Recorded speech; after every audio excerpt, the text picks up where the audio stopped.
بسم اللہ الرحمن الرحیم۔ السلام علیکم ویورز، گوہی ٹی وی میں خوش آمدید کہتی ہوں۔ امید کرتی ہوں اللہ کے فضل سے آپ سب ٹھیک ٹھاک ہوں گے۔ آج کا موضوع ہے کلمہ طیبہ کی عجیب و غریب برکتیں۔ حضور سید عالم صلی اللہ تعالیٰ علیہ وآلہ وسلم نے فرمایا، جنت میں ایک درخت ہے جس کا نام التحیات ہے، اور اس درخت کی چڑائی پر ایک چڑیا ہے جس کا نام الصلاۃ ہے، اور اس درخت کے نیچے ایک چشمہ ہے جس کا نام طیبہ ہے۔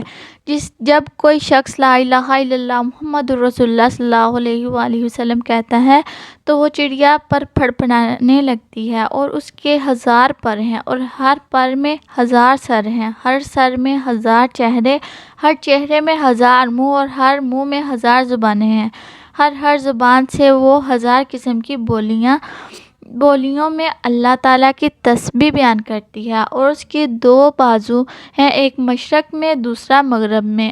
ہر ایک بازو یاقوت اور موتی سے جڑا ہوا ہے، اور اس کا سر موتی کا ہے۔ پھر وہ چڑیا اس درخت سے اڑتی ہے اور اسی چشمے میں غوطہ لگاتی ہے، پھر نکل کر اسی درخت پر بیٹھتی ہے اور بازوؤں کو پھڑپڑاتی ہے، جس سے کثرت کے ساتھ قطرے ٹپکتے ہیں۔ بس اللہ تبارک و تعالیٰ ہر ایک قطرے سے ایک ایک بڑا فرشتہ پیدا فرماتا ہے، اور یہ تمام فرشتے قیامت تک اللہ تبارک و تعالیٰ کی تقدیس و تسبیح میں مصروف رہتے ہیں۔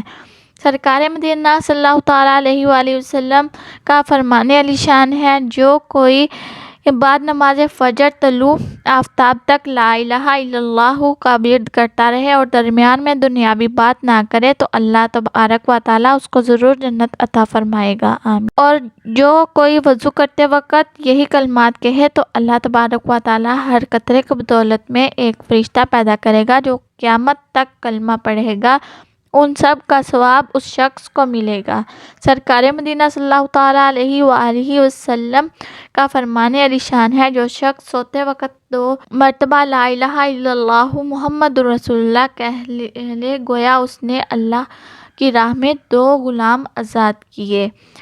عبداللہ بن عمر سے روایت ہے کہ سرکار مدینہ صلی اللہ تعالیٰ علیہ وآلہ وسلم کا ارشاد ہے کہ ایک پرچہ جس میں اشہد ان لا الہ الا اللہ و اشہد ان محمدًا عبدہ و رسولہ لکھا ہوگا، وہ ان 99 دفتروں پر بھاری ہوگا جس کی درازی اور لمبائی حد نظر تک ہوگی۔ سرکار مدینہ صلی اللہ تعالیٰ علیہ وآلہ وسلم نے ارشاد فرمایا، قیامت کے دن ایک ایسا شخص لایا جائے گا جس کے 99 دفاتر گناہوں سے بھرے ہوں گے اور ان کی لمبائی حد نظر تک ہوگی۔ پھر اللہ عز و جل اس سے فرمائے گا، تو ان میں سے کسی چیز کا انکار کرتا ہے؟ وہ عرض کرے گا نہیں۔ پھر فرمائے گا تیرے پاس کوئی عذر ہے؟ وہ جواب دے گا میرے پاس کوئی عذر نہیں۔ پھر فرمائے گا تیری ایک نیکی ہمارے پاس ہے، آج تجھ پر ظلم نہیں کیا جائے گا۔ اس وقت ایک پرچہ کاغذ کا نکالا جائے گا جس میں اشہد ان لا الہ الا اللہ و اشہد ان محمدًا عبدہ و رسولہ لکھا ہوگا، جو کبھی اس نے خلوص دل کے ساتھ پڑھا تھا۔ اس پرچے کو میزان میں رکھا جائے گا اور عرض کیا کرے گا، یا اللہ، 99 دفاتر کے مقابلے میں جو گناہوں سے پر ہیں، اسے ایک پرچے کی حقیقت کیا ہے؟ اس پر اللہ عز و جل ارشاد فرمائے گا، یہ پرچہ بہت عالی شان ہے، اس کو تولا جائے۔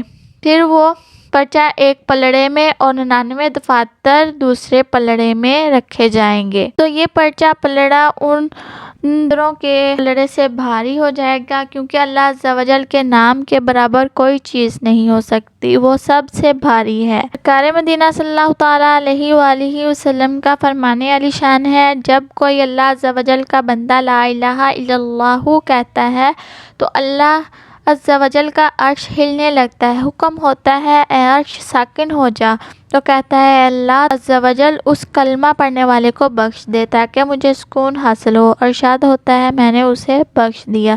پیارے اسلامی بہنوں اور بھائیوں، اسلامک معلومات حاصل کرنے کے لیے ہمارا چینل سبسکرائب کر دیں اور ویڈیو کو لائک شیئر کر دیں، اور ساتھ ہی بیل آئیکن پر کلک کر دیں تاکہ ہماری نئی آنے والی ویڈیو کا نوٹیفیکیشن آپ تک پہنچتا رہے۔ نئی ویڈیو کے ساتھ دوبارہ حاضر ہوں گے، تب تک کے لیے اللہ حافظ۔